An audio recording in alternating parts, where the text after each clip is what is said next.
She had danced with death, cheated death, even stolen from its all-consuming greedy grasp. Now finally, Grace knew her time had come.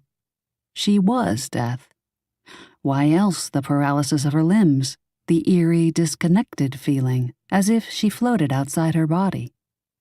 She heard Jimmy's voice and began to struggle, impatient, desperate to return to him. All those years of her taunting death, it should come as no surprise when death chose to return the favor. As always, it was Jimmy who provided her with much-needed patience and solace. Our love. His voice rang through her mind, his Irish lilt as crisp as fresh-bloomed jonquils. Will live forever.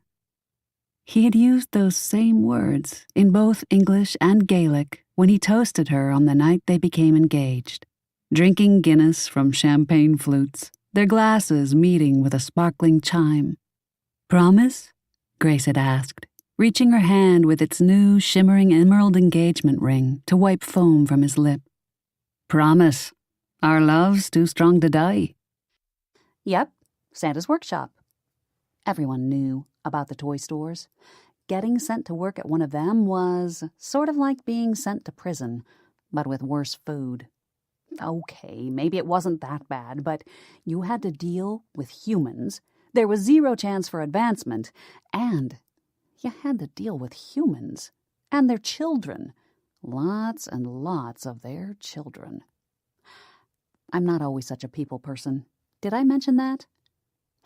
Anyway, apparently, some elves actually wanted to work in the stores because there was a waiting list and an interview process and blah, blah, blah. Whatever. Those elves were weird. A pig would make a better spy than Harker. If Harker's indolent, self-indulgent manner was an indication of the types of spies Britain employed, then it was a wonder Napoleon hadn't overrun them already. I am. You mustn't tell us so. Freddie nodded. Of course. Harker's eyes narrowed, his eyelashes sticking straight out like little daggers. He must have decided to trust her because he continued. The two eldest Greylock brothers are French spies. Freddie's mouth dropped open. Not the Duke of Tenwick. Why would one of the oldest and most powerful in Britain turn his back on his country? Harker's glare convinced her to hold her tongue. Yes, him. His brother Tristan, too. I need you to get a book in Tristan Greylock's possession before he passes it on to the French military.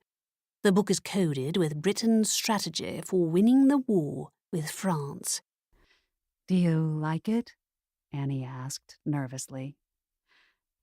I love it.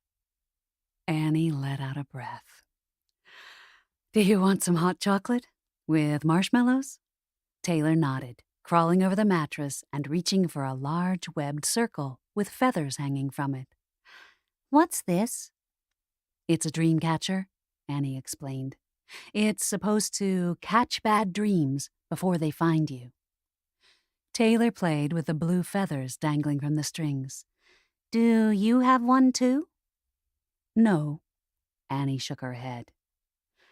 The only dream she'd ever had was this, a home for her and Taylor, a place to call their own, a place where they could put down roots and get to know their neighbors, a place where they could stay forever if they wanted.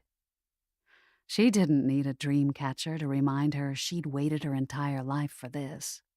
And no matter how hard she had to work to keep it, no one was going to take it away from her. My most prevalent memory is of the spring, when the daffodils and crocuses came to life, when the earth thawed, and Mama always began with my birth story. My story begins among the wild meadows. I can see the landscape of budding flowers and hear the comfort of my parents' voices by my side. The voices fill me with the memories I hold dear once more and pass down to my children now.